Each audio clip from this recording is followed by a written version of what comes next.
한국 정치에라도 존재를 주는 사람이 우리 남해학교 우리 전에 유이사장 네.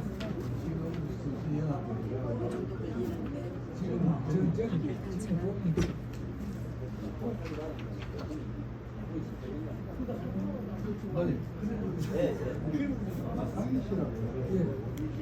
내가 통화해서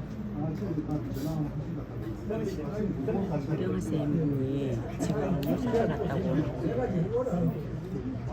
누가 보고 사료를 전화 물어보고 다른 사람이 없어지고 진짜 알아보고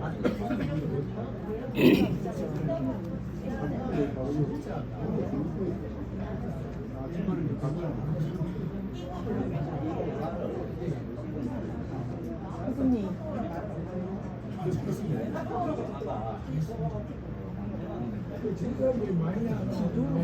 순서를 바꿔봐. 맨 마지막으로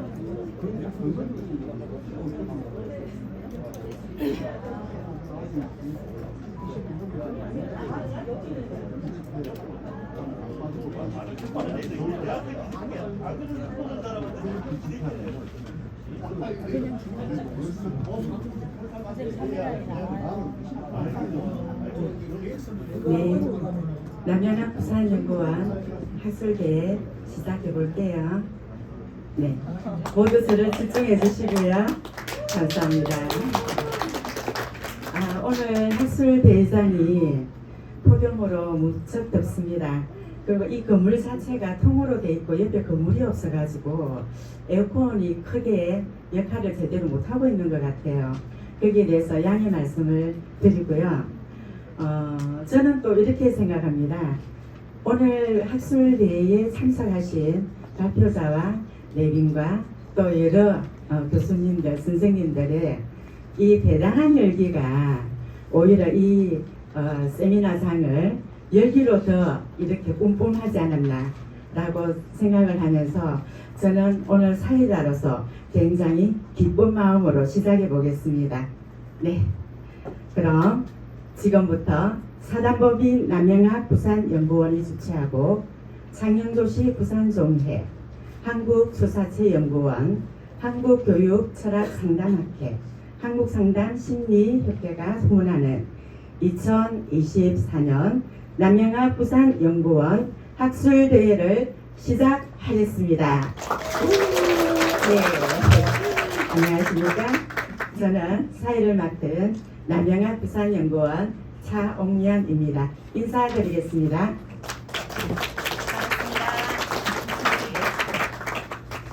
오늘은 우리나라가 식민지하에서 벗어나 자유와 강복을 되찾은 날을 기념하는 강복절입니다.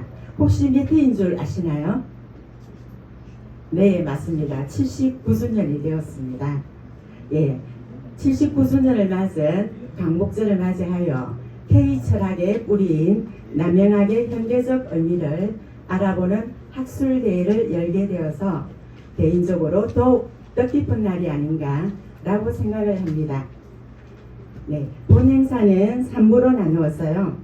1부는 대식으로 경과보고, 대사, 축사로 진행이 되겠습니다. 2부는 본격적인 학술 발표 시간을 갖겠는데요.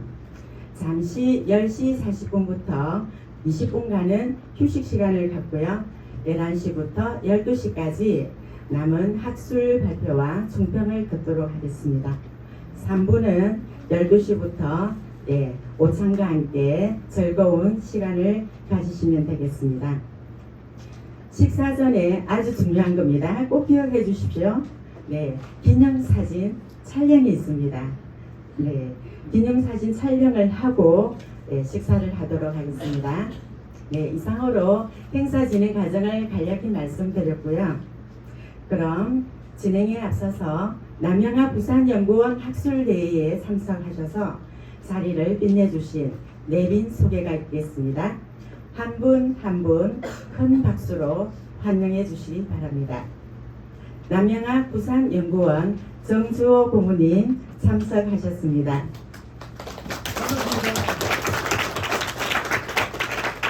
네, 감사합니다. 남명학 부산연구원 조홍규 이사장님 참석하셨습니다. 네, 반갑습니다.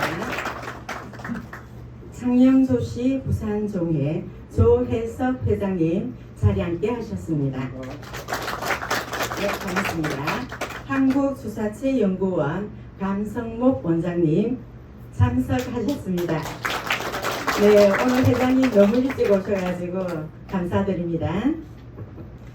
다음은 성균관 유도회 부산광역시 본부 윤희철 회장님 자리 함께 하셨습니다. 네, 반갑습니다.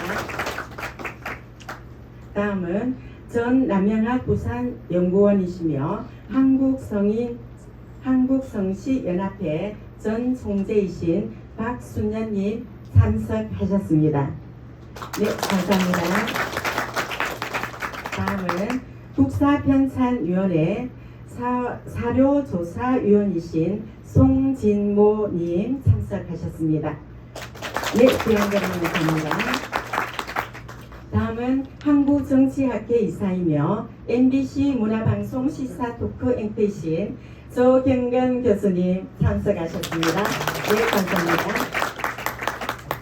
네, 한국교육철학상담학회장 강기수 교수님 참석하셨습니다. 네, 감사합니다. 오, 발음이 대단합니다. 네, 한국심리상담 교육협회장 정숙자 교수님 참석하셨습니다. 네, 이외에도 내비 소개가 많지만 시간상 생략하고요. 이렇게 오늘 국경일 쉬는 날인데도 불구하고 또 바쁘신 일정을 마다하고 오늘 귀한 걸음으로 저희 학술대회에 참석해 주셔서 너무나 감사드립니다. 그럼 본격적으로 진행해 보겠습니다. 1부 행사를 시작하겠습니다. 임경화 학술위원장의 경과보고로 시작해 보겠습니다.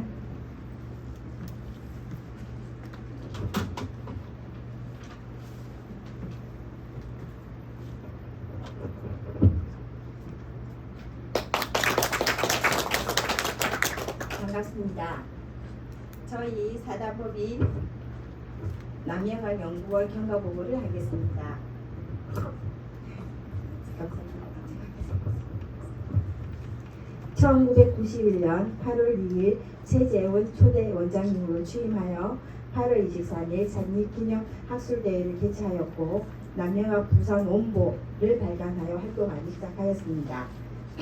그 이후 여러 이사장님들과 원장님들 노력으로 2019년 12월 30일 사단법인 남양학 부산연구원으로 시청의 설인가를 받아서 발전하게 되었습니다. 그리고 2021년 남양학 부산연구원보를 창간 30주년으로 특집 11호를 발간하였으며 2023년 남양학 부산연구원보 명칭을 남명 실전철학으로 변경 발간하고 있습니다. 그리고 올해 3월 27일 6대 박준영 원장님 취임식이 있었습니다. 그리고 오늘 8월 15일 학술대회를 기점으로 연구원의 획기적인 전환점을 맞이하려고 합니다. 그리고 우리 연구원이 지금 어떻게 해왔나 보다는 앞으로 어떻게 나아갈 것인가를 묻고자 합니다. 그것이 바로 남명실천학의 현대적 의를 찾는 것이라고 봅니다. 본 연구소는 조홍규 이사장님과 뜻 있는 분들의 후원을 담아 단신 조홍규 남명학술상을 석사, 박사, 우수 논문상을 실시하고 있습니다. 그리고 한문, 인문학 등의 학술광자를 개설하고 운영하고 있습니다. 많은 관심과 참여 부탁드리며 이것으로 경과보고를 대신하고자 합니다. 감사합니다.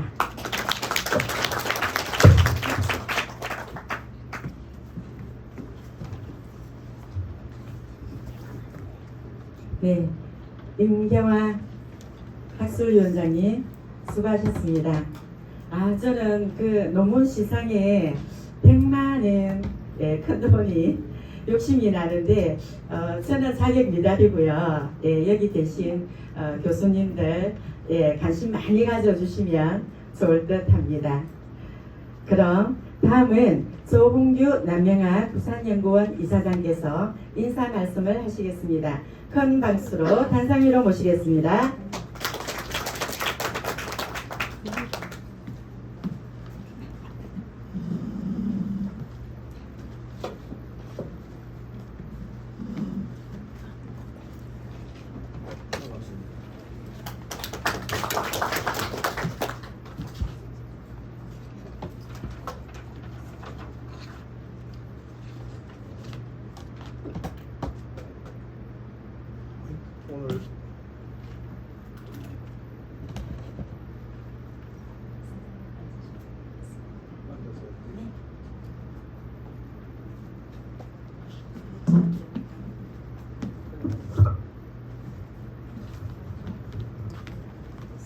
오늘 오늘 이 자리에 함께 해주신 여러분께 정말 감사 말씀드립니다.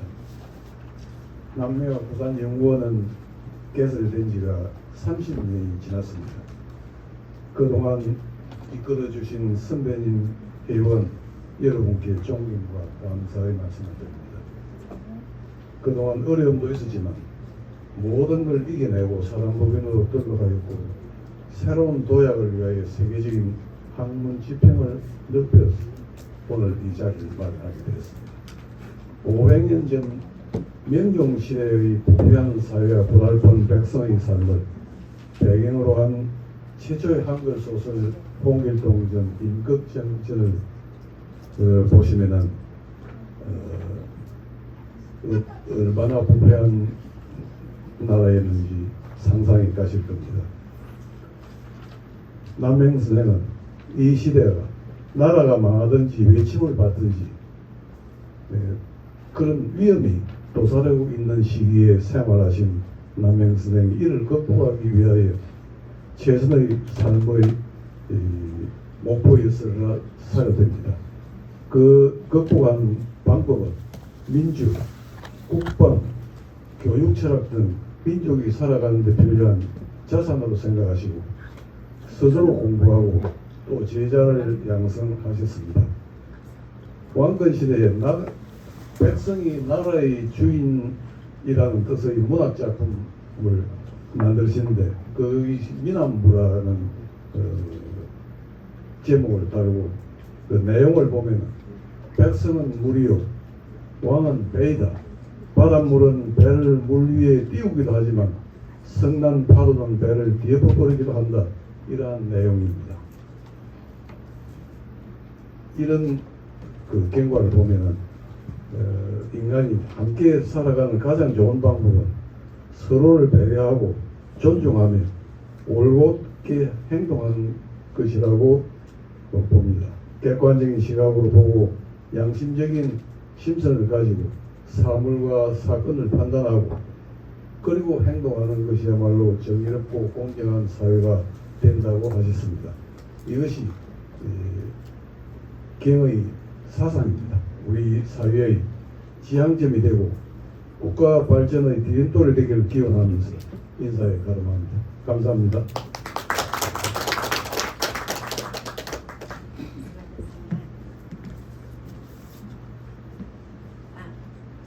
죄송합니다. 마이크 사정상 됐답니다. 너무나도 감사합니다.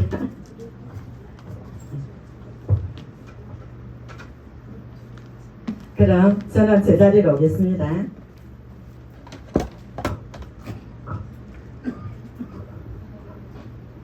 네, 조홍규 이사장님의 저희 오늘날에 우리가 어떻게 행동하고 어떻게 실천하고 해야만이 이 정의롭게 양심적으로 공정하게 살아야 되는지에 대해서 개인적인 뿐만이 아니고 국가적인 차원에서도 저희 남명학이 필요하다라는 저 개인적인 생각을 해봤습니다.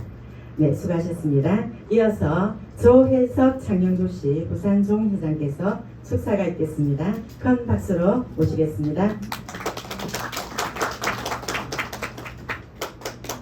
방금 소개받은 창녕도시 부산시 종회장을 맡고 있는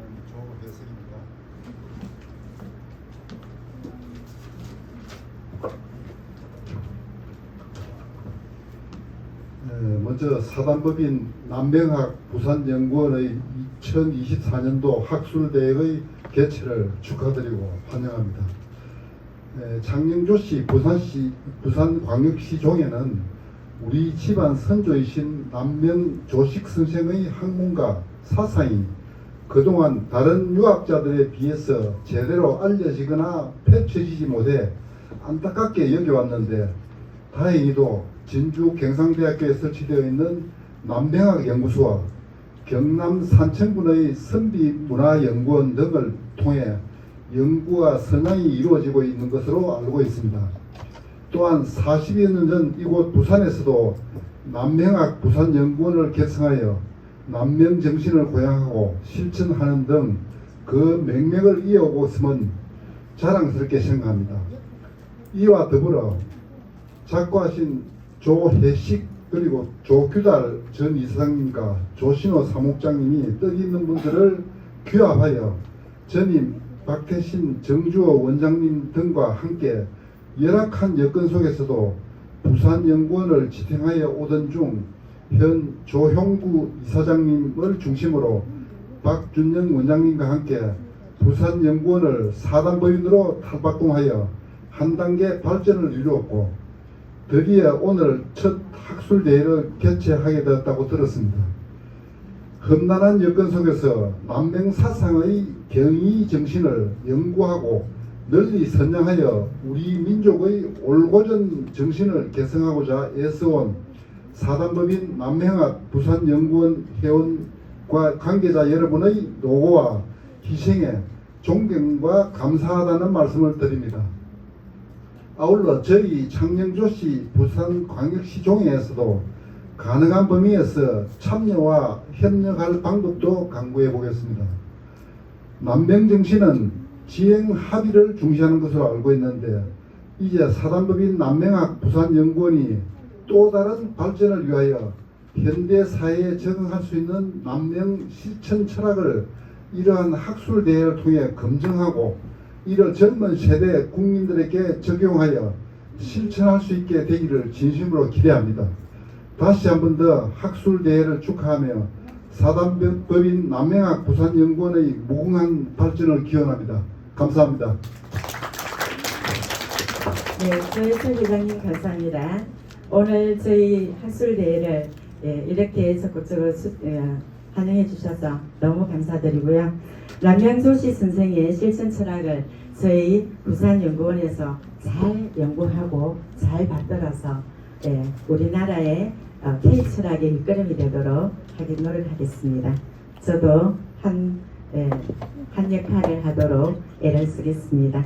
다음은 한국심리상담교육협회장이신 정숙자 교수께서 축사가 있겠습니다. 큰 박수로 모시겠습니다. 네.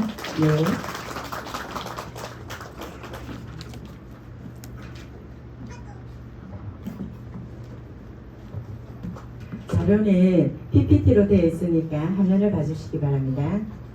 아닙니까? 예, 아니랍니다. 네. 네, 먼저 인사드립니다. 저는 여기 사단법인 남명학 부산연구원 원장님이신 박준영 교수님의 제자 정숙자입니다. 저는 이런 축사를 태어나서 처음 합니다. 그래서 오늘 너무너무 부끄럽고 죄송합니다. 그런데 제가 아주 여성 철학자로서 이 자리에 선 걸 너무 무한 영광으로 여깁니다. 저는 일단 이 남명조식 선생님을 사랑하는 여성 철학자로서 이제 서울에 가거나 하면 제가 철학을 강의를 많이 합니다. 그런데 서울 사람들이 제가 부산 말식을 쓴다고 일단 저기 촌스러운 여자가 왔네 이렇게 생각할 때가 많습니다. 그래서 저는 이렇게 말합니다. 학문의 시작은 영남학파라고. 그리고 영남에 혹시 알고 계시냐고 1951년에 태어나신 남명조식 선생님, 그리고 두 분이 쌍둥이처럼 태어나신 태계 이황 선생님은 모두 영남 출신이라고 제가 이렇게 먼저 시작을 합니다. 그리고 한국 철학은 500년간 이 두 분의 철학 하에서 움직이고 있습니다. 그리고 제가 좋아하는 남자가 있습니다. 어떤 남자냐면 좀 이렇게 멋지고 행동력이 있고 이런 사람이 좋은데 학문적이고 앉아서 책상 앞에 앉아서 이렇게 공부하는 사람보다 그 아는 것을 실천하는 멋진 남성이 저는 참 좋습니다. 그런데 철학자들 중에서 그런 분이 우리 한국에 있었나 찾아봤더니 남명조식 선생님이 그런 남자더라고요. 그래서 저는 여성 철학자 입장으로 남명조식 선생님의 행적을 따라가 봤습니다. 일단 조식 선생님께서는 지리산을 12번 오르셨더라고요. 저는 우리 박준영 교수님의 제자로서 학교에 제일 처음에 이제 제가 박사학위를 받았을 때 지리산을 올라갔습니다. 동문들과 함께. 그랬는데 저는 그날 갔다 오고 죽을 뻔했거든요. 천왕봉 제가 올라가는 그 길이 우리 이제 학우들 길이 올라갔는데 그냥 하루 만에 올라갔다 내려왔습니다. 그런데 남명조식 선생님은 어떻게 12번을 가셨을까 찾아봤더니 저처럼 하루 만에 갔다 오면 성급한 이 경로를 거치지 않으셨고요. 남명 선생님은 6개월이 걸려서 산에 다녀오신 적도 있고 두유일기라는 것을 읽으면 두유기 그 지리산을 두유산이라고 했거든요.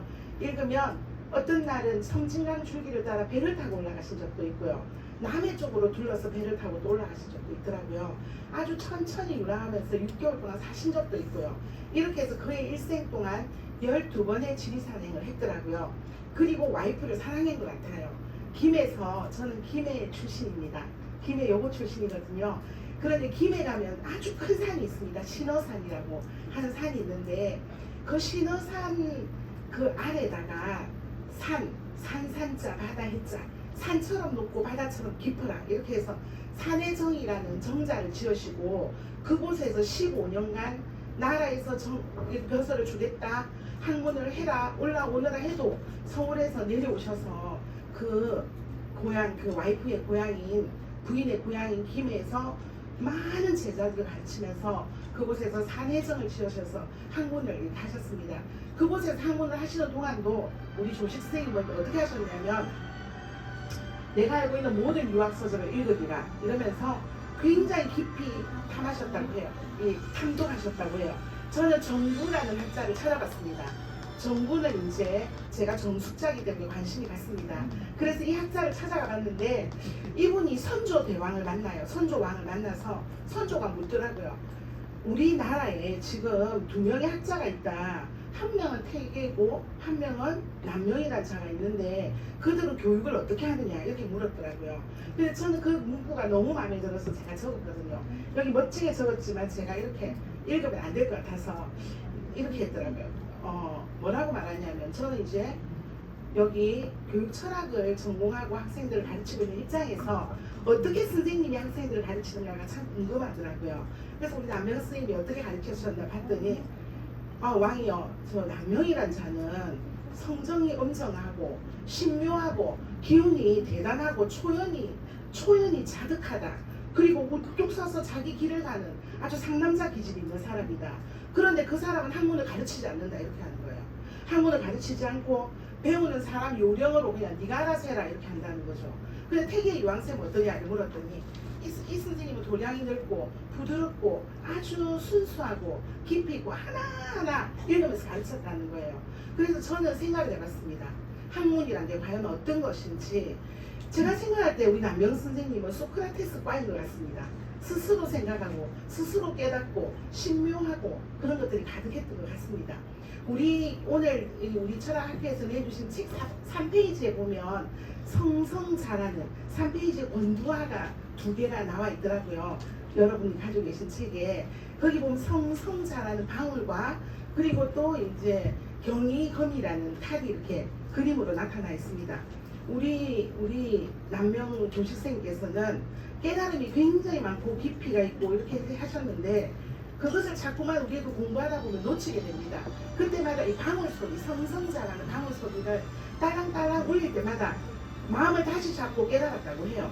그래서 저는 방울을 한번 들고 집에서 한번 다녀봤거든요. 그런데 정말 시끄럽더라고요. 걸어보니까 이 방울 소리가 딸랑거릴 때마다 굉장히 하는데 오히려 방해가 되지 않았나라고 생각했는데 평생 동안 이 방울을 몸에 지니면서 단 한 번도 내 마음이 이렇게 다른 곳으로 가지 않게 자기를 잡으셨다고 해요. 벼슬을 하지도 않고 이런 분들을 이랬지만 그의 학문의 깊이는 너무너무 깊었고 그리고 임진왜란 그가 돌아가신 지 20년 후에 임진왜란이 생기는데 이렇게 말했다고 합니다. 의병들 50명, 50의병 대상을 이끄셨는데 만약에 저기 왜군을 만나면 목을 비틀어 죽여버려라 이렇게 말할 정도로 남성적인 후기가 있었다고 합니다. 그래서 영남 좌파, 영남 우파로 이 두 분이 사시다가 이제 돌아가셨는데 여러분이 아시다시피 1970년, 72년에 두 분이 나란히 이제 돌아가셨는데 그때 이후로 우리나라의 모든 사상은 영남학파 중심으로 움직이고 있는 것 같습니다. 저희 지도 교수님이신 박준영 우리 지금 학술 원장님께서는 저희들 제자들에게 이렇게 말씀하십니다. 너희들이 실천되지 않는 철학은 철학이 아니다. 그리고 소통되지 않는 것은 예술이 아니다. 많은 사람들이 알아듣는 예술과 학문을 해야 된다. 이렇게 하셔서 도나 철학을 만드셨습니다. 그리고 여기 또 우리 강기수 교수님 아주 교육 철학자의 실천적인 모습을 보여주고 계십니다. 그래서 저는 그 두 분을 이어서 이렇게 앞에 섰습니다. 제가 대신해서 여기 계신 모든 분들이 성성자의 방울 소리를 들으면서 이렇게 행복하게 우리의 인생에 발이 삐끗삐끗할 때마다 바로 서는 남명 선생님의 뜻을 이어갔으면 좋겠습니다. 감사합니다. 네, 감사합니다. 박수사 교수님, 감사합니다. 성성자 방울이란 거, 예, 저도 한번 해보고 싶네요. 네, 어떤 건지 궁금하고요.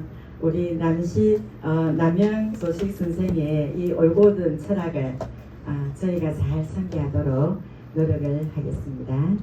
네, 이제 본 학술 대회를 주관하시고 남영학 부산연구원 박준영 원장께서 개사를 하시겠습니다. 큰 박수로 모시겠습니다.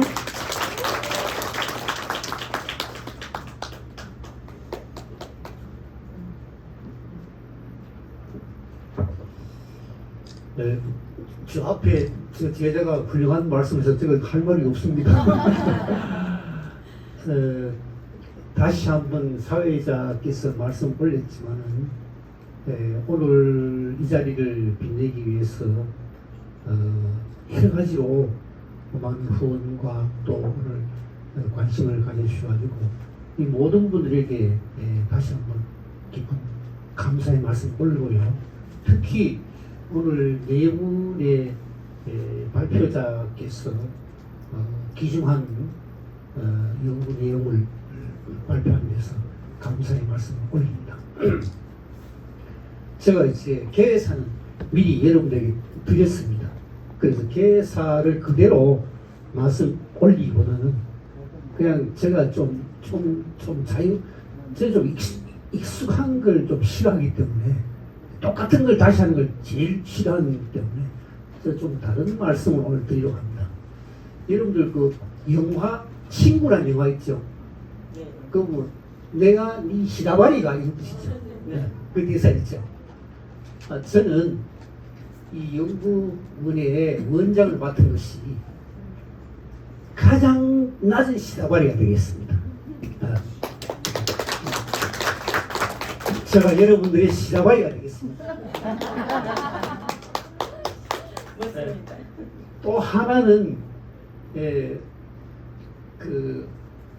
저희 철학을 하면은 철학을 한 가운데 제가 가장 인상 깊은 그 말이 있는데 그게 뭐냐면 헤아릴 수 없는 사람. 우리 철학에서 최초에 저 사람 좀 헤아릴 수 없어. 헤아릴 수 없는 사람이야. 그런 사람이 누구냐면 소크라테스예요. 그럼 이 소크라테스가 4대 성인 중에 한 사람 아닙니까? 그런데 공교롭게도 소크라테스뿐만 아니고 예수님도 정말 헤아릴 수 없는 사람이에요. 또 그리고 부처님도 또 헤아릴 수 없는 사람이에요. 공자님도 또 헤아릴 수 없는 사람이에요. 그러면 헤아릴 수 없는 사람은 어떤 사람인가? 우리 자본주의 사회에서 경제 논리를 위해 말씀드리면은 계산적이지 않은 사람이에요. 자기는 엄청 손해를 보면서도 우공이산처럼 꾸역꾸역 그 일을 해나간다는 말씀이죠. 그래서 자기 시대에 헤아릴 수 없는 행위로 온 인생을 바치는 사람이 네 사람으로 저는 압축된다고 봅니다. 저도 그래 생각하지만 이거는 독일의 야스퍼스 실존 철학자가 4대 성의로 이 네 사람을 꼽았습니다. 그래서 저는 과연 정의로운 삶이 무엇인가? 지금 마이클 샌델이 한국에 와서 그냥 떠들고 있지만은 얄팍한 저스티스 개념이에요. 그러니까 걔네들은 물론 우리도 여러분들 동양에서도 서양 못지않게 상당히 계산적으로 삽니다. 가장 훌륭하게 계산적으로 살아야지요. 그러면 가장 훌륭하게 계산적으로 사는 사람이 누굽니까? 그분이 바로 헤아릴 수 없는 사람이에요. 우리가 현재 목전에 눈앞에 코앞에 있는 그런 이해타산적으로 살아가지 않는 사람, 그 사람이 우리 가슴에 남고 그리고 신금을 울리는 그런 삶을 살아보라고 이렇게 저는 익히 철학사를 통해서 익히 알고 있습니다. 여러분들 오늘 한 가지만 말씀 올리면 정의로운 삶이라는 것은 헤아릴 수 없는 삶을 살아가는 것이다. 이런 말씀을 올리면서 간단하게 인사 말씀 마치겠습니다. 감사합니다. 네, 원장님 감사합니다. 정의로운 삶은 헤아릴 수 없는 삶. 곧 남명학이 이 4대 성인이 아니고 5대 성인이 될 것 같습니다. 남명학을 현대 철학으로 수면 위로 올려주신 우리 박준영 원장님의 열정에 감사의 큰 박수를 한 번 더 부탁드리겠습니다. 감사합니다. 네, 이것으로 1부 개회사 행사를 마치고요. 이어서 본격적인 2부 행사를 시작하도록 하겠습니다. 원활한 진행을 위하여 발표자께서는 20분 이내로 시간을 지켜주시면 감사하겠습니다. 그럼 첫 번째로 문미희 교수께서 남영의 교육 사상을 주제로 발표했겠습니다. 큰 박수 부탁드립니다.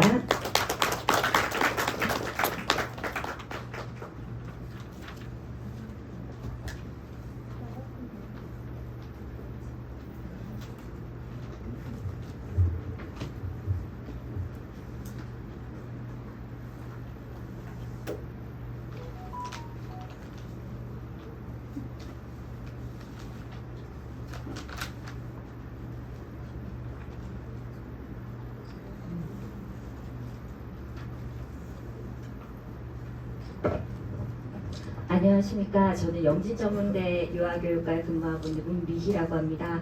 저는 박사 논문은 율곡으로 했고 석사는 공자로 공부를 했습니다. 그런데 이렇게 좋은 기회를 주셔서 또 남명 조식에 대한 공부를 또 조금 하게 되었습니다. 큰 어른들 앞에서 이렇게 발표를 하게 되어서 굉장히 송구하고 좀 부끄럽습니다. 어쨌든 굉장히 부끄러운 발표지만 좀 잘 들어주시고 지적하실 부분 지적해 주시면 제가 또 더 열심히 공부해 보도록 하겠습니다. 제가 좀 앉아서 해도 괜찮을까요? 네. 저는 교육 철학, 동양 교육 철학을 전공했다 보니까 일단 교육 쪽으로 남명 선생님을 한번 바라보았습니다. 그러면서 우리가 흔히 이야기하는 그 사람을 대표하는 키워드가 뭘까 했을 때 남명 선생님은 대표적으로 이제 본인이 지칭하신 처사라는 이 호칭을 가지고 저는 이제 이야기를 해야 될 것 같다는 생각을 했습니다. 그래서 일단 구성은 이렇게 됩니다. 제가 일어나야 되겠네요. 제가 작아서 안 보이실 것 같아요. 이쁘진 않지만 서서 하겠습니다. 자, 일단 서론에서 제가 이 연구를 하게 되는 그 목적과 말씀을 드릴 거고요. 일단 제가 처사라는 개념을 가지고 말씀을 드리기 위해서 처사관의 형성 배경을 먼저 말씀드리겠습니다. 그리고 처사관의 개념을 말씀드린 후에 이제 처사관에서 볼 수 있는 교육적 요소들을 살펴보고 이제 요것과 현대 교육의 접점을 말씀드리는 것으로 요 내용을 한번 정리를 해볼까 합니다. 혹시 AI랑 결혼한 사람의 뉴스를 보신 적이 있으신지요? 기사를 있으시죠? 최근에 제가 찾은 바로는 2명의 여인이 AI와 결혼을 했습니다. 그러면서 하는 말이 AI는 내 감정을 너무 잘 읽어준다. AI는 이 세상에서 가장 완벽한 존재인 것 같다. 그래서 나는 AI와 결혼을 한다. 라고까지 이야기를 하는 것을 봤습니다. 그러면서 또 우리가 또 교육 현장에 있다 보니까 네, 요즘 네, 대학들이 많이 어렵습니다. 그래서 올해 제가 고등학교에 한번 가서 네, 선생님들과 이야기를 하다 보니까 이제 사범대 교사 쪽으로 생각하는 친구들이 거의 없습니다. 10개 반 중에 단 3명 있습니다. 이 학교가 제일 많은 학교였고요. 네, 이제는 없습니다 하는 곳이 또 대다수였습니다. 그래서 왜 그럴까요? 그랬더니 일단 교육은 AI가 대체할 수 있다고 아이들이 인식하고 있습니다. 그래서 부모님도 네, 굳이 그걸 왜 해? 힘든 걸? 네. 그래서 그런 건 아니지 않아요, 선생님? 그랬더니 네, 선생님들께서 그렇죠. 네, 맞습니다. 근데 현재 아이들도 부모님들도 챗 GPT니 뭐니 하면서 여러 가지 AI 도구로 활용하시면서 교육은 필요가 없다. 교육은 전적으로 지식만 전달하는 기능을 할 뿐이기 때문에 현재 네, 교육은 AI가 충분히 대체할 수 있는 부분이다 라고 이야기를 한다고 합니다. 그래서 네, 안타깝지만 교육계로 지원하고자 하는 아이들은 정말 어릴 때부터 깊은 뜻을 가지고 부모님과 투쟁하여서 싸워서 오는 아이들이다 라고 말씀을 하시더라고요. 현재 계신 선생님들이. 그러면서 그러면 이것을 네, 저는 이제 당장의 목전에 저희 신입생들을 모아야 되기 때문에 교육을 어떻게 아이들에게 고등학생들에게 설명을 해줄 것인가 하면서 마침 이제 박준영 원장님께서 남녀 공부 좀 해서 발표 한번 해보지 하셔서 보다 보니까 여기서 조금 제가 힌트를 찾았습니다. 그래서 제가 고민하던 것과 이제 남명 조식 선생님에서 이제 힌트를 찾은 것이 처사라는 단어였습니다. 처사는 네, 여러 어른들과 선생님들도 아시다시피 교수님들도 아시다시피 네, 제야에 묻혀서 벼슬을 하지 않고 공부하는 성비라고 우리 사전적 의미로는 그렇게 이야기를 하죠. 그런데 조식 선생님께서 이제 처사라는 개념을 가지고 이야기를 하시는데 보니까 교육의 정체성을 네, 찾아낼 수 있는 단어들이 있었습니다. 그래서 그걸 가지고 이제 저는 요걸 가지고 한번 우리 현대 교육의 의미를 도출해 보자 라는 생각으로 네, 끌어가 보게 되었습니다. 일단 우리 남명 선생님의 그 일생에 대해서는 아까 정숙자 교수님께서 너무 상세히 설명을 해주셨습니다. 저는 네, 제가 아니라도 누군가가 또 그렇게 깔끔하게 정리를 해주실 것 같아서 처사관과 관련된 키워드들 역사만 네, 한번 정리를 해보았는데요. 15세에 네, 아버지, 네, 우리 남명 선생님의 아버님께서 네, 단전에서 임기를 하셨습니다.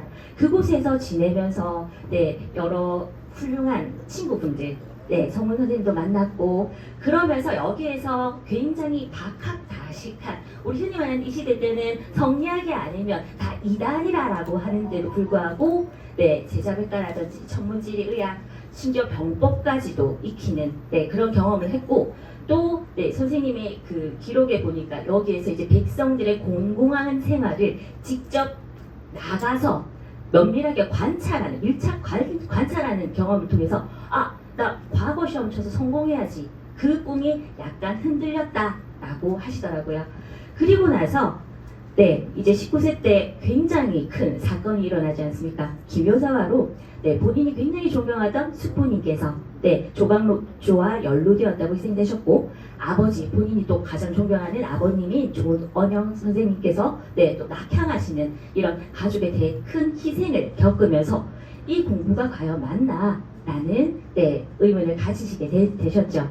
그리고 네, 25세 때 이제 네, 헌호제님을 만나죠. 헌호제 선생님. 네, 요거는 네, 제가 이제 선조 수정실록을 그냥 그대로 따왔습니다. 네, 일찍이 친구와 성리대전을 읽다가 헌호제가 말한 이윤이 뜻한 말을 안고 예, 안자가 배운 말을 배우며 세상에 나가면 공을 세우고 들어앉으면 절조를 지킨다. 네, 요 대목에서 본인은 과거 안 해야 되겠다 라고 생각을 하셨다고 합니다. 그래서 네, 남명 선생님이 또 존경하는 롤 모델 중에 한 분이 또 안회, 네, 공자의 제자인 안회였지 않습니까? 안회는 내가 나갈 자리와 들어올 자리를 안다. 내 세상이 내가 내 능력을 쓸 수 있는 덕이 있는 세상이면 나는 나아간다. 하지만 부족한 세상이면 나는 들어간다. 라고 했던 그 가르침을 그대로 이제 감명을 받으셨던 것 같습니다. 그래서 여기서부터 이제 본인의 처사로서의 방향성을 잡으신 것 같습니다. 그래서 나는 이제 처사야. 예. 그래서 그동안 무조건 공부해서 벼슬에 나아가서 그래서 내 뜻을 펼치는 것이 공부한 학인으로서의 내 역할이다라고 일반적으로 생각하던 성리학자들의 관념을 벗어나서 남영 선생님이 이제 난 처사로서 정말 내가 실천할 수 있는 사회에서 내 능력을 제대로 펼쳐 보이겠다. 그렇지 않다면 나는 들어갈 거야 라고 하셨다고 합니다. 자, 그래서 이 처사의 개념은 또 선조실록에서 이렇게 하고 있는데 글씨가 좀 잘 안 보이시죠? 그래서 이렇게 일찍이 문인들에게 말하기를 학문을 하면 어버이를 섬기고 형을 공경하는 예에서 벗어나지 않으니 만일 여기에 힘쓰지 않고 갑자기 성리의 오묘함을 궁예하려 한다면 이 부분이 남영 선생님이 퇴계를 항상 비판했던 포인트였지 않습니까? 그렇죠? 그리고 당대 성리학자들을 비판했던 포인트였는데 본인은 이러지 않겠다는 겁니다. 그래서 아무런 실질소득이 없는 그런 공부는 경계해야 한다. 그래서 나는 앞으로 처사로 살겠다라고 선언을 하셨다고 합니다. 자, 그래서 저는요, 많은 논문에서 처사의 개념들을 조금씩 정리를 하고 계셨는데 저는 이제 제 나름의 용어들로 한번 정리를 해보았습니다. 첫 번째가 이제 도덕적 수양자, 두 번째가 실천가, 세 번째가 세태에 따른 출처관을 가진 학인, 이렇게 구분을 해보았는데요. 첫 번째 이제 도덕적 수양자라는 부분은 제 나름대로 이제 선생님의 글을 읽으면서 이렇게 정리를 해보았습니다. 자기 인격을 통해서, 자기 공부를 통해서 큰 일을 도모할 수 있는 사람. 제가 이해한 말 맞을까요? 어르신들? 일단 우리 성리학 유교 공부, 동양의 전통 공부는 자기 공부였습니다. 수기치인, 자기 공부를 통해서 세상에서 정말 이렇게 아는 말을 다 펼쳐내면서 많은 사람들이 잘 살아갈 수 있게 한다는 수기치인의 개념인데 정말 철저하게 남영 선생님은 도덕적 수양자로서 나 잘 갈고 닦아서 그래서 세상에 나가서 내 능력을 펼칠게 라고 하셨죠. 그래서 제자인 대곡 선생님이 글에 요렇게 산해정에서 정자를 찍고 요런 말씀을 하고 계신데 요런 포인트들이 이제 저는 도덕적 수양자가 아닌가라고 했습니다. 자, 그리고 두 번째 남명처사관의 개념의 두 번째는 이제 실천가로 보았는데요. 잘 아시는 바와 같이 아까 계속 앞에 여러 선생님들 어른께서 말씀해 주신 바와 같이 이 남명은 실득이라는 단어에 굉장히 무게를 두고 계신 분, 실천에 굉장히 무게를 두고 계신 분이지 않습니까? 물론 당대의 성리학자들은 지행 합의를 추구하는 것이 당연한 도리라고 생각했지만 실제 그 방법상에 많은 차이가 있었습니다. 하지만 현대의 개념으로 봤을 때 실천의 개념에 가장 근접하게 행동하셨던 분은 일단 남명 선생님입니다. 그래서 저는 처사의 개념 자체를 이제 실천가로 또 도출해 보았습니다. 그래서 아는 것은 우리가 많습니다. 근데 실천을 잘 하지 못합니다. 지금 제가 유아교육과에서 학생들한테 수업을 하면서 이 세상에서 가장 훌륭한 배운 사람은 유아들이야 라고 제가 이야기를 합니다. 학생들이 왜요? 라고 합니다. 왜일까요? 실천력이 정말 최고입니다. 그죠? 그래서 주중에 선생님이랑 같이 바깥놀이 하고 와서 손 씻기 하면 바로 들어와서 손 씻기를 합니다. 근데 주말에 부모님과 지내다가 등원을 하게 되면 모든 흐름이 다 끊겨 있습니다. 선생님 왜 씻어야 돼요? 그리고 왜요? 이거는 왜 해야 돼요? 새로 다 리셋이 되죠. 왜요?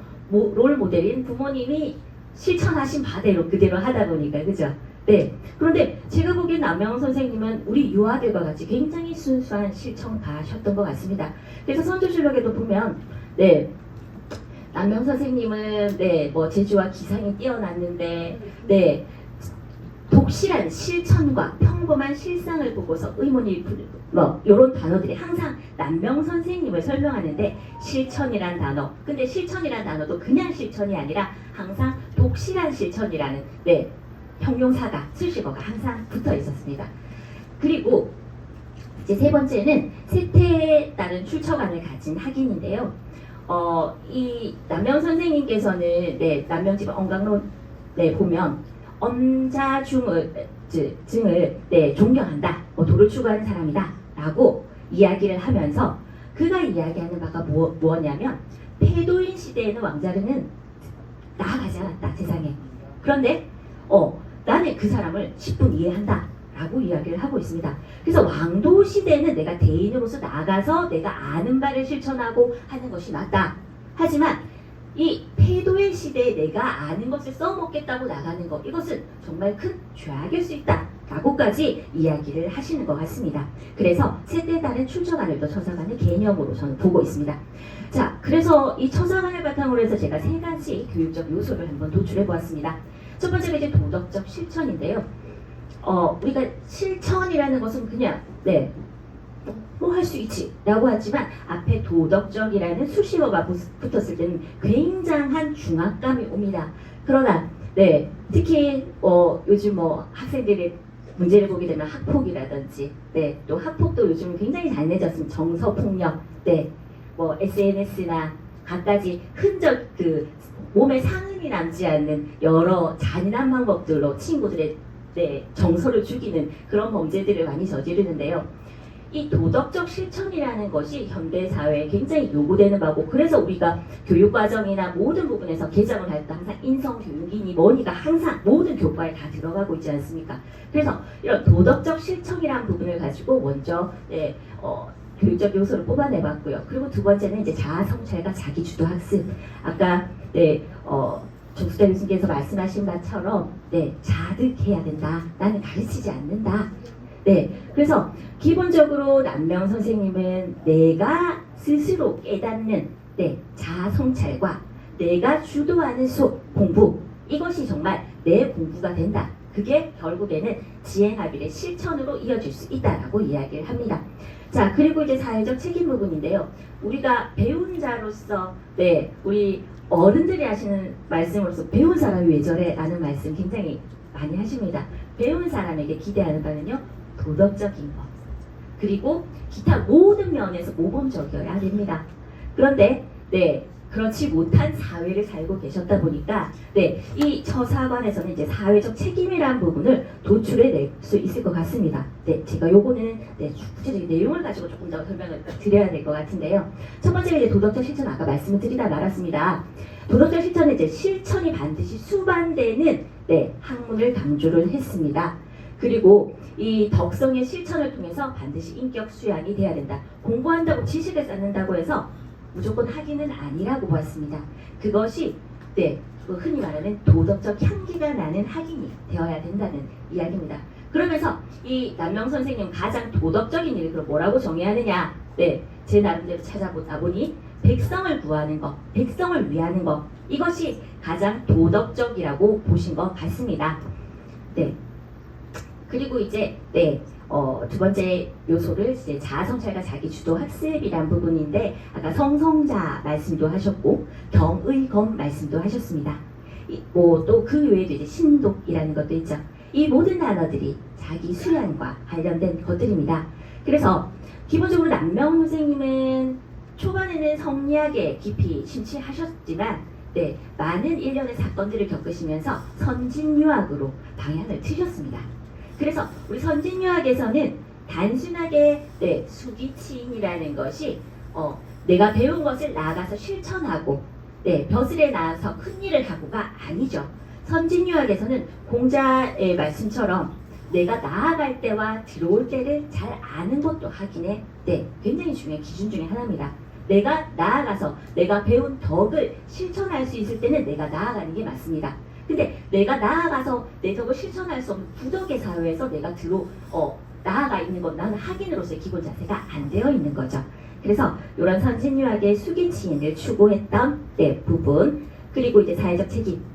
일단 남명 선생님 처사의 책임은 백성의 삶에 도움이 되는 것, 결국 그것이 사회 발전으로 이어지는 것이 처사의 책임이라고 봤습니다. 그래서 남명 선생님은 벼슬에 나아가고 들어오고가 중요한 것이 아니라 가장 중요한 포인트는 치정자건 학인이건 백성을 위한 것인지가 항상 본인이 공부하는 것, 본인이 실천하는 것에 가장 중요한 기준이 되어야 된다라고 보았습니다. 그래서 이제 다 끝났습니다. 처사관과 현대교육의 접점이라는 단어로 제목으로 제가 한번 다시 뽑아내 보았는데요. 첫 번째는 이제 도덕적 실천의 필요성입니다. 우리 아이들 아는 것은 많습니다. 요즘 아이들. 네, 물으면 다 알아요. 근데 너 그거 실천했어? 하면 아니랍니다. 7살만 돼도 아니요. 그거 그냥 알고 있으면 되는 거잖아요. 라고 이야기를 하죠. 네, 아는 거 실천해야죠. 그게 알입니다. 그죠? 그래서 새로운 알의 개념을 정립하면서 도덕적 실천의 필요성을 좀 말씀을 드리고 싶었고요. 그리고 자아성찰과 자기주도학습. 제가 어느 학회에서 이제 어느 교수님께서 하신 말씀이 하나가 딱 저한테 꽂힌 게 있었습니다. 우리 영성교육이 부족하다.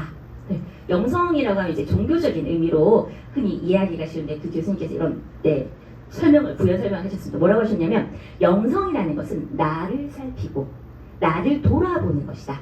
그래서 영성교육이라는 것은 나를 살피고 나를 돌아보는 교육이 교육의 과정 중에 무조건 포함이 돼야 되는데 지금은 그게 나가 완전히 빠져있다. 나는 객체고 무조건 나는 주는 대로 받아 먹어야만 하는 굉장히 수동적인 존재로 간주되고 있다.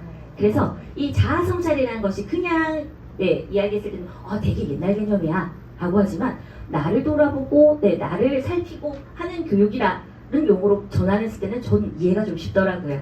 그리고 이제 학습자 스스로가 책임감 있는 그런 인격체로 성장하는 것을 돕는 이런 방향성을 제시하는 것이 또 남명은 선생님이 요즘 이 시대에 2024년에 오면 말씀하시지 않을까 싶었고요. 그리고 마지막 이제 사회적 책임과 공동체 의식인데요. 이 부분 같은 경우에는 저는 도덕적 리더십이라고 표현을 해봤습니다. 리더십이라는 단어가 굉장히 많은 앞에 수식어들을 가지고 있지만 도덕적 리더십이라는 단어는 우리 잘 말하지 않습니다. 도덕이라는 건 기본적으로 갖추고 있다고 생각하지만 실제로는 그렇지 않죠. 그래서 이런 도덕적 리더십을 학교에서 배웠으면 좋겠습니다. 저는. 그래서 이걸 연습하고 하는 것들을 처사의 개념에서 좀 가지고 오면 되지 않을까. 그래서 나중에 3부에서 이명희 교수님께서 발표하실 인성교육에서 아마 이 부분에 답을 좀 주실 것 같습니다. 그리고 요즘은 개인주의가 굉장히 팽배해있지 않습니까? 그래서 여기 처사 개념은 자기가 없습니다. 자기를 위한 공부가 아니라 백성을 위한 공부, 우리를 전체를 위한 공부입니다. 그래서 이런 공동체에 대한 개인의 사회적 책임감을 길러주는 교육으로 요즘의 단어로는 치환하지 할 수 있지 않을까라고 생각을 해보았습니다. 그래서 현대적 의미는 그냥 저는 간단하게 또다시 이렇게 한번 정리를 하면서 발표를 마치도록 하겠습니다. 감사합니다. 네, 남기 교수님 감사합니다. 수고 많이 하셨고요. 남양학의 처사관에 대해서 좀 더 정확하게 이해를 하게 기회를 주셔서 너무 감사드립니다. 그리고 백성을 위한 공부라는 게 정말 가슴에 와닿았습니다. 네, 다음은요. 한국정치학회 이사이며 MBC 시사토크 앵커이신 조경근 교수께서 남양의 민본주의 사상을 주제로 발표를 하시겠습니다. 큰 박수로 모시겠습니다.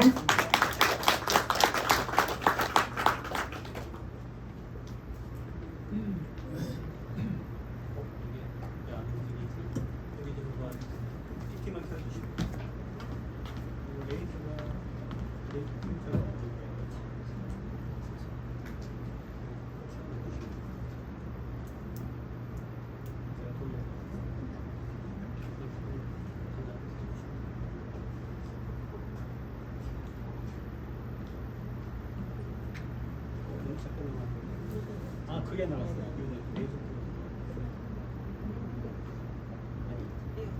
보입니까? 안 나오는 아,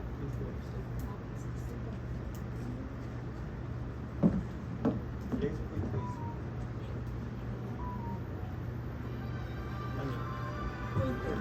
레이저 포인트가 있습니다.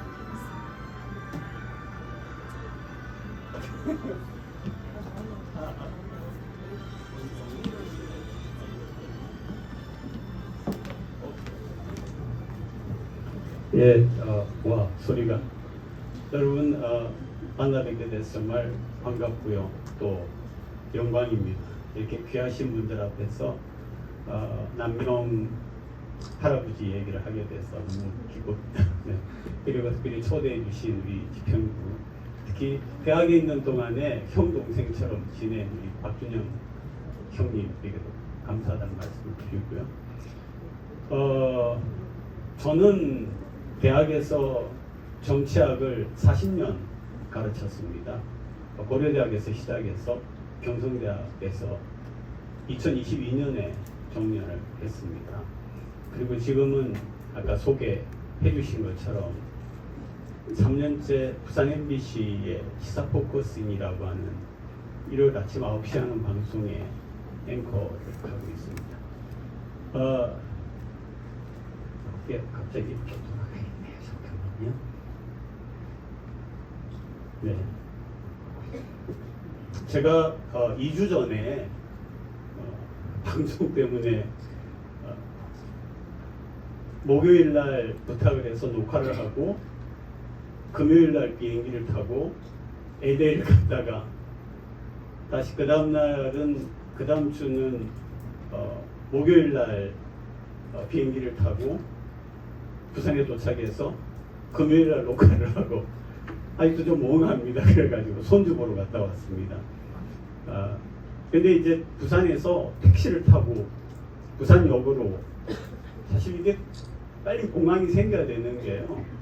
집에서 택시 타고 부산역 가서 KTX 타고 서울역 가서 공항철도 타고 인천공항 가서 비행기를 11시간에서 13시간 타고 LA를 갔다가 다시 또 거꾸로 돌아오는 일이 너무 힘이 듭니다. 근데 이제 그 택시를 타고 부산역으로 가는데 저는 그냥 가만히 있는데 그 택시 기사님이 굉장히 좀 무서운 말씀을 하시더라고요. 아니 김정은이가 미사일을 엉뚱한 데 쏘고 있다고. 국회하고 저런 데 계속 날려줘야 되는데 왜 이렇게 엉뚱한 데 미사일을 쏘냐고 이러시더라고요. 그래서 이거 제가 말 잘못하면 그래서 네네네 그러세요. 네 정치가 좀 그렇죠. 뭐 이렇게 계속 했습니다. 민생이죠. 그죠? 정치가 국민의 삶을 돌보지 않는다라고 하는 데 대하여서 우리 기사님만 화가 나 계신 게 아니라 뭐 거의 전 국민이시죠. 이렇게 뽑아 놓으면은 그 많은 돈을 받고 그 많은 특권을 누리면서 뭐 하는 짓입니까 도대체? 도대체 언제 바뀔지를 모르겠습니다. 남명 선생님이 계셨다라고 하면은 아마 다 혼이 났을 텐데 요즘은 그런 분도 잘 안 계시네. 예, 제가 짧게 준비를 했는데 일단 우리가 시작할 때 여러분 다 잘 아시는 거지만 하늘의 뜻이 있고 또 우리 사람이 있지 않습니까? 근데 이제 하늘의 뜻을 이야기할 때의 그 근본은 동양에서는 이기죠. 그죠?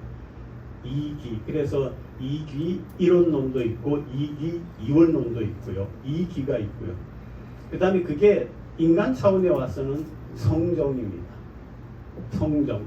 우리가 성정을 가진 사람이 이렇게 얘기하지 않습니까? 그러면은 하늘의 이기와 우리 인간의 성정 사이에 또 4가지 요소가 있습니다. 그게 이제 하늘과 조금 더 가까이 있는 부분이 명도입니다.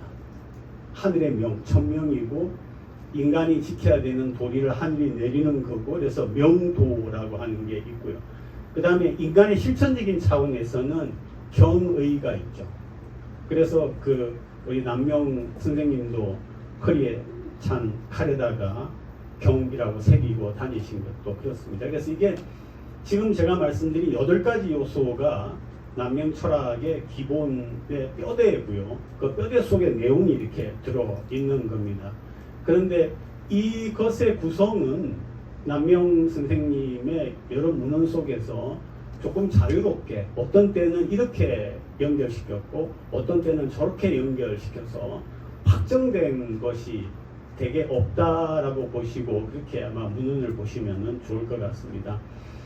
제가 그 민족사상이라고 하는 그 학술지에 수년 전에 남명 민본주의 사상을 논문을 썼고요. 그걸 우리 남명연구원에서 발행하는 그 잡지에 제가 쉽게 요약을 하고 좀 더 말도 쉽게 해가지고 이미 그 올려놓은 게 있습니다. 그래서 오늘 강의에 좀 부족한 부분은 아마 그 우리 남명연구원에서 발행한 그 잡지를 보시면은 아실 수 있을 거라고 생각을 합니다. 네, 자 방금 제가 드린 말씀을 가지고 한번 해보겠습니다. 이게 움직이는데 그냥 예. 아까 관직 거부를 하고 제자를 양성했다라고 하는 거는 남명 선생님이 얘기를 할 때 다 아는 얘기이죠. 근데 이걸 곡해하는 분들이 있으세요. 아까도 이야기가 여러 번 나왔지만 당시에 왕은 연소하고 유약했습니다. 그리고 당파 싸움이 이건 뭐 지금의 여야의 거의 본류라고 할 수 있을 만큼 참 슬픈 그런 부분. 그래도 지탱하는 것은 우리 국민들입니다. 국민들이 현명하시기 때문에 이 나라가 지탱되고 있는 건데요. 그때도 지금 못지않게 너무 엉망이었고 사리사욕에 차 있었기 때문에 그나마 왕이 나이가 좀 있고 하면은 어떻게 좀 해보겠는데 방법이 없는 거예요. 그래서 남명 선생님은 제자를 양성해서 후일을 기약할 수밖에 없고, 또 하나는 지금 외부의 침략이라든지 또는 지방 관리들의 탐욕 같은 것들을, 이건 이제 얼마든지 꾸짖을 수가 있으시니까 그런 것들을 꾸짖으시면서 뭐 곽재우를 비롯한 여러 그 의병들을 길러내신 거죠. 왜냐하면 그때 외부의 침략이 너무나 심했기 때문에. 그래서 그런 부분은 조금 현실적으로 그냥 남명 할아버지가 굉장히 그 실용주의적인 사상을 가지고 있으셨거든요. 그러니까 내가 할 수 있나 없나를 생각을 하셨고, 하실 수 있는 일을 최선을 다해 선택하셨다라고 하는 말씀을 드리고 싶습니다. 자, 그러면은 그 여기에서 이제 강조되는 것이 왕이 먼저냐 아니면은 백성이 먼저냐에서 그 남명 선생님은 아까 말한 이기와 명도의 그런 진리 속에서 이 남명 선생님의 머릿속에 가지고 계시던 생각은 이기에서 하나는 이 실체가 있는 거고 하나는 실체가 없는 거라고 얘기하지 않습니까? 그래서 실체가 있던 형태가 있던 형태가 없던 모든 것은 존재한다라고 생각하셨어요. 모든 것은 존재한다. 그러니까 이기에 와여서 설정되어 있는 명도는 존재하는 거죠. 그게 인간에게 내려와서 경의로 있는 거고, 그게 성경 속에서 구현이 되어야 된다라고 하는 그런 얘기니까요. 그래서 그런 모든 사상 속에 이 땅덩어리 위에 인간이 존재하는데, 그러면 인간이 왕을 위해 존재하는 거냐 아니면 왕이 인간을 위해 존재하는 거냐 해서 남명 선생님은 철저하게 왕은 사람을 위해 존재한다라는 사상을 굉장히 그 당시에는 혁명적으로 가지셨다라고 하는 걸 우리가 인정을 해야 된다는 거예요. 거기 보면은 여기 원천부라고 남명 선생님의 그 저술에 보면은 샘물의 노래가 있는데요. 생활에서 실천한 일을 연구해 보니 하늘의 이치에 도달하는 근본이 된다. 마음으로 세상 만사에 대응하면 온갖 무력의 감정이 마음을 흔들고 돋운다. 학문으로 근본을 삼으면 무력의 감정이 마음을 흔들지 못한다. 경을 통하여 그 근원을 함양하고 하늘의 법칙에 근본해야 하리라. 지금 보시면 아까 제가 이야기했는 그 이기에 와에 주어지는 명도가 이게 인간의 삶의 어떤 원리다라고 하는 걸 이렇게 원천부에서 이야기를 하는데, 다시 한번 말씀드리지만 그리 생각하는 게 오라가 아니라 그렇다라고 믿으셨고, 믿거나 말거나 그렇다라고 생각하셨다는 게 중요한 사상입니다.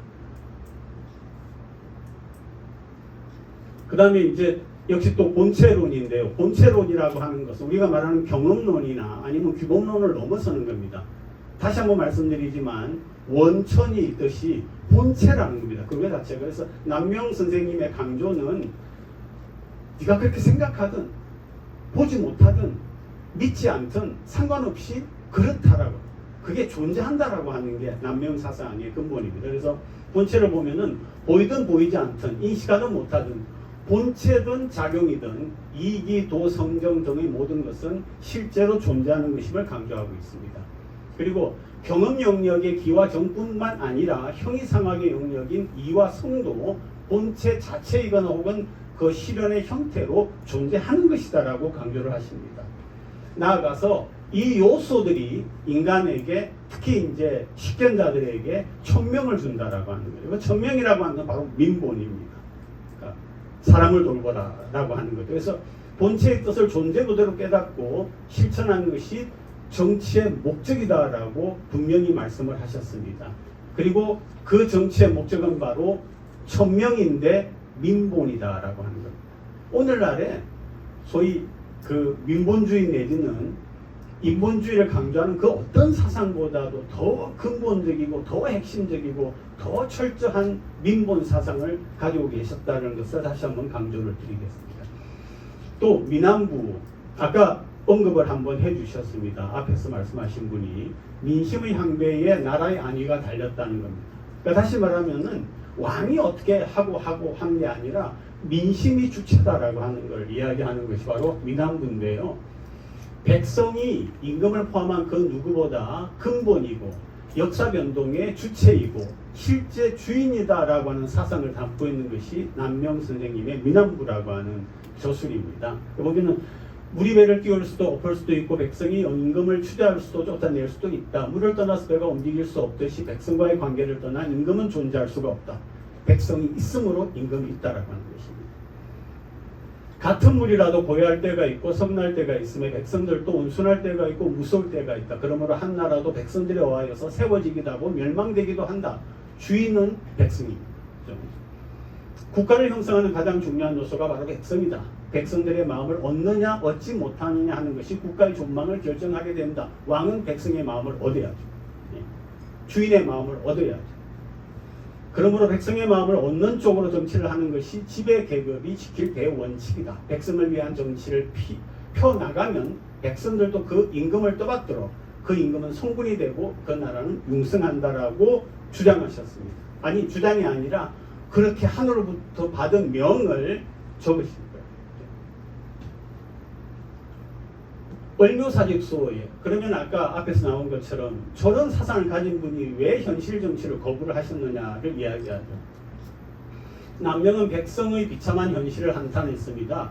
궁궐 밖의 신하가 백성 벗기기를 이리가 들판에서 날뛰듯이 하고 이 때문에 은근히 생각하고 깊게 탄식하면서 낮에는 하늘을 우러러보며 탄식하는 것이 여러 차례고 크게 탄식하면서 아픈 마음을 억제하며 밤에 천장만 쳐다본 지가 오래되었다라고 본인의 그 심정을 토로하고 있으신 거죠. 백성의 삶이 처참한 조선 상황에 대해서 전하의 나란 일이 이미 그랬대요 라고 정확하게 지적을 했습니다. 목숨을 걸고. 이게 얼묘사직소라고 하는 거는 거의 유일하게 올린 상송이다. 참다. 왜냐하면 이거 잘못 올리면 처형이거든요. 근데 목숨 걸고 올린 겁니다. 그래서 전하의 나란 일이 이미 그렇대요. 나라의 근본이 이미 망했고 하늘의 뜻은 가버렸으니 민심도 떠났다라고 상소에 적었습니다. 이렇게 적는 분이 정치를 피하신다고요? 목숨 거신 분이? 아니죠. 실천이 안 되기 때문에 실천되는 걸 찾으신 것입니다. 그게 바로 의병으로 나라를 지키고 탄관오리를 지방에서 물려치는 것입니다. 그의 민본 사상이 그만큼 강력한 천명이었습니다. 서경의 민유방본에서 나온 표현인데 한자를 풀면 이렇습니다. 방본 이망은 백성이 근본이고 주체임을 의미하고 하늘의 뜻이 버렸고 민심도 떠났다는 표현은 천심이 민심이고 민심이 천심임을 강조한 것입니다. 바로 여기에 남명 민본주의의 본체론적인 존재론적인 경험론도 규범론도 넘어선 그런 운명론적인 사상이 들어있는 것입니다.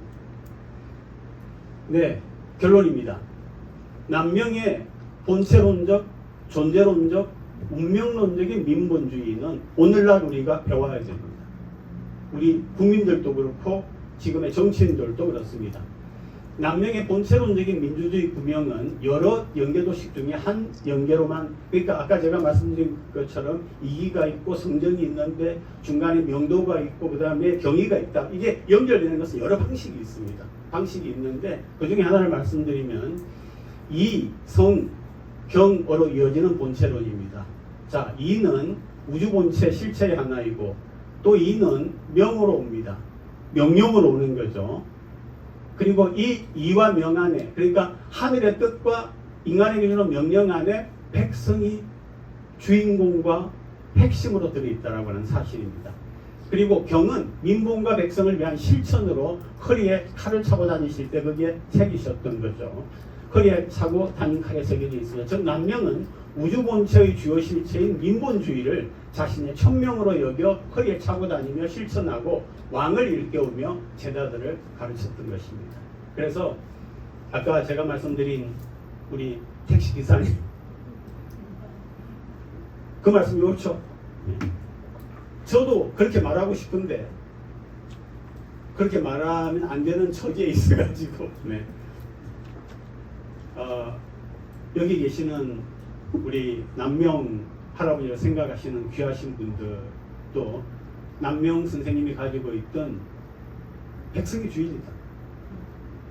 정치와 왕의 존재는 백성을 위한 것이다라고 하는 그런 사상을 잘 전승받아서 오늘날의 정치인들에게도 꾸준함을 내리시는 귀하신 분들이 되시기를 바랍니다. 고맙습니다. 네.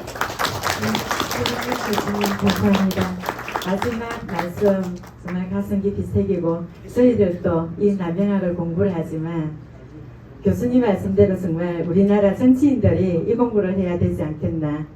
그러면 저희 나라가 더 빨리 제대로 된 선진국이 되지 않을까라는 생각을 해봅니다.